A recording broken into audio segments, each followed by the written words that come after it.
In this video, we'll be learning how to calculate and interpret the mean as an average.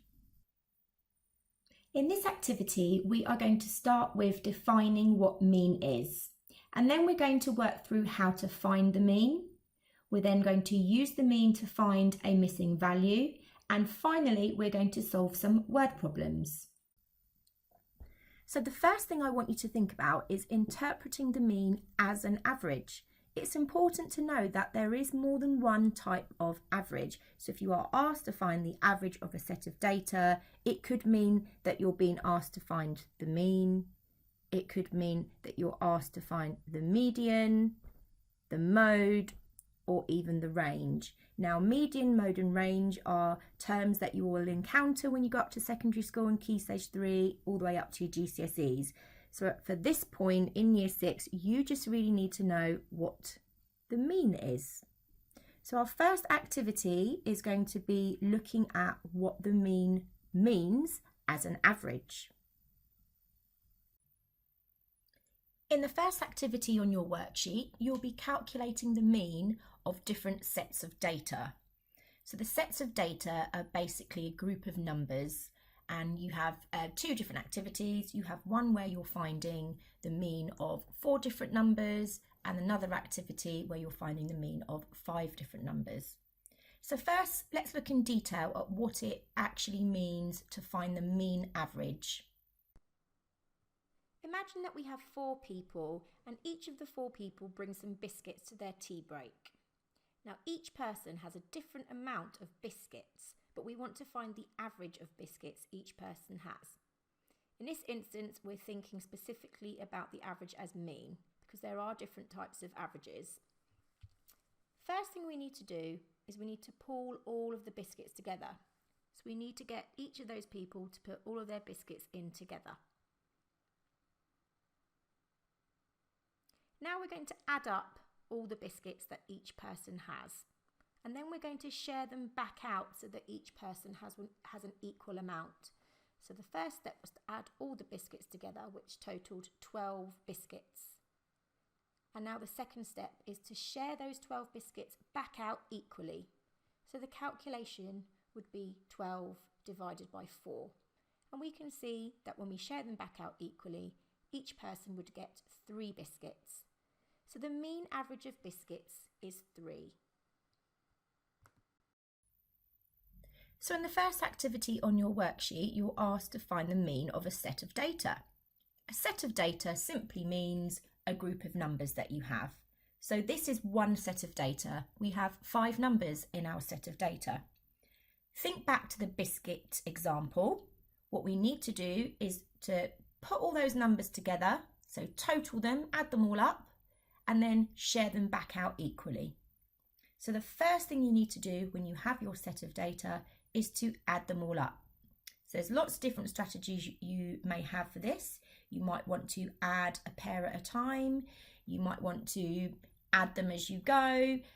What I'd be inclined to do is have a look at my set of data and think about if I could combine any pairs of numbers. So straight away I can see my 7 and a 3. I'm going to change that for a 10. I can also see my 6 and my 5. I'm going to change that for an 11. And then my 9 I'm going to bring down. So I'm going to change this to 10 plus 9 plus 11. Do what works for you, but find the total of the data. So this set of data totals 30. Now that I have my total, I need to think about sharing that number out equally among the set of data. So I need to think about how many numbers there are in the set of data. So if I look at each number, I've got 1, 2, 3, 4, 5. There are 5 numbers in my set of data. So I now need to divide my 30 by 5. So 30 divided by 5 makes 6. So we can say that the mean of this set of data is 6. So what's different here? In this set of data, we don't have 5 numbers, we have more than 5 numbers. So we need to think about that when dividing. But the first bit is the same. The first part of the process is the same. We first of all need to add all the numbers up. So we're going to pull them all together. So we need to think about adding up our set of data. So again, as before, I like to try and group numbers together. So I can see an 8 and a 2 here. That makes a 10. My 7 and my 3 here make a 10. I'm going to keep that 6 as it is, and I'm going to bring that 10 down. Remember, you do not need to add like this. This is my way of adding. You may be able to do it in your head. You might want to add pairs of them. Do what makes you feel comfortable and what you can do accurately.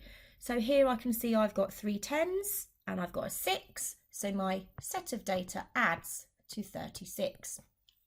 Now I need to check how many numbers are there in my set of data. I've got 1, 2, 3, 4, 5, 6. I've got 6 numbers in my set of data. So I need to divide my total 36 by 6, which is 6. So the mean of this set of data is 6. So on your worksheet you have got 2 tables, each of different sets of data in. Total the set of all the numbers in your set of data up, and remember to divide it by how many numbers there were to begin with.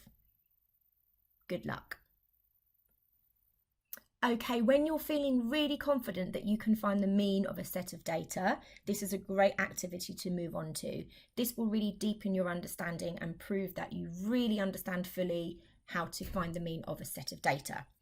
Okay, so you are going to be asked to look for the missing value. You need to find out what a missing value is in the set of data, and you're actually given what the mean average is. How does having that mean average help you to find that missing value? So the first thing you need to do is think about what you know. What do you know about finding the mean of a set of data? Okay, so we know that we need to first of all add up our set of data. Now we don't have all the numbers, but we do have some of them, so we could begin by just adding up what we do have. Now I don't have any pairs of numbers here that total 10, but so I'm just going to add up the pairs of them. So I'm going to add up these 2 first, these 2 next. So what I know is that my set of data is 18 plus something. 18 and something. Now what's the next thing you do when finding the mean? We've added the data, we now need to divide it. Now we don't have the total, but we do know what we would need to divide that by. So what I'm going to do is put this in brackets, because I know that my total will add to 18 plus the mystery number, and I know that I need to divide the total of that set of data by 5, because there are 5 values in the set of data. Even though we don't know what the 5th value is, we do know that there are 5 values. And I also know the answer to this calculation because I know that my mean is 5. We're given that information. So I know that 18 plus our mystery number divided by 5 will make 5. Are you starting to see now how we might be able to figure out what that missing value is? We could actually use the inverse here. We know that something divided by 5 makes 5. So we can use our inverse, and we can simply do 5 times 5, which equals 25. So we know that our bracketed calculation, we know that 18 plus something equals 25. Can you see now how we can find out that answer? Again, we're going to use the inverse. 25 subtract 18 will give us our answer. 25 take away the 18 equals 7. So our missing number was 7. So our set of data should have looked like this. 3, 9, 2, 4 and 7. Now if you were to go back and check that and add up your 3, your 9, your 2, your 4 and your 7, that should all add up to 25. And if you divide that by 5, because there's 5 numbers in that set, we get a mean of 5.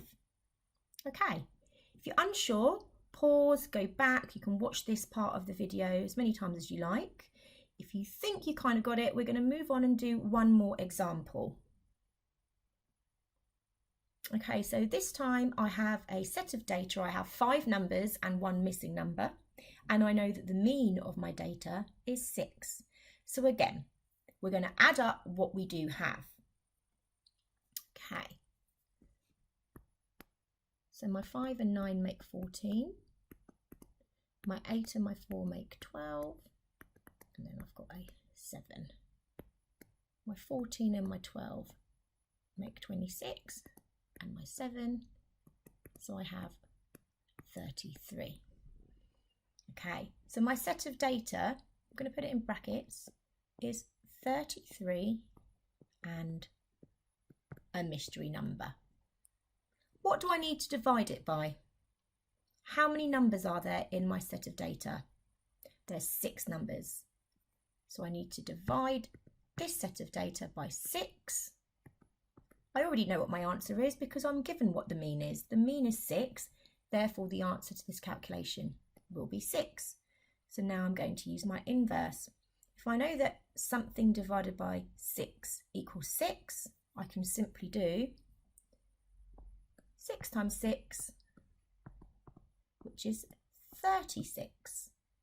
So I now know that 33 add something is 36, which makes it a lot easier to see. You may be able to just see it visually. If not, do the inverse. 36 subtract 33 equals 3. So my mystery number was 3. So my set of data was 5, 9, 8, 4, 7 and 3. Hope that makes sense. Give it a go. If you're not sure, you can watch these 2 examples back. Good luck. Okay, hopefully by now you may feel a bit more confident with the skill of finding the mean as an average. Now remember, maths problems are not always presented in a really obvious way. So we're going to go for another activity where finding the mean may be presented in a different way. Okay, let's have a go at doing an example together.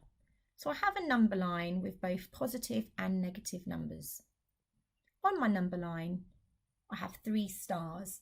The 3 stars are simply telling us what numbers are in our set of data. So you can see we have a 1, we have a 3 and we have a 5. We're going to do everything exactly as we did it before. Step 1, you add the numbers together. So 1 and 3 make 4 and 4 and 5 make 9. So our first step is to add the numbers in the set of data. Our numbers add up to 9. And then we need to divide our total by the amount of numbers that were in that set of data. We had 3 numbers. We've got 1, 3 and 5. That's 3 numbers. So I'm going to share my total out equally between the 3 numbers. 9 divided by 3 is 3. You're asked to draw an arrow pointing to the mean average. So if I know my answer is 3, I simply draw an arrow to my answer.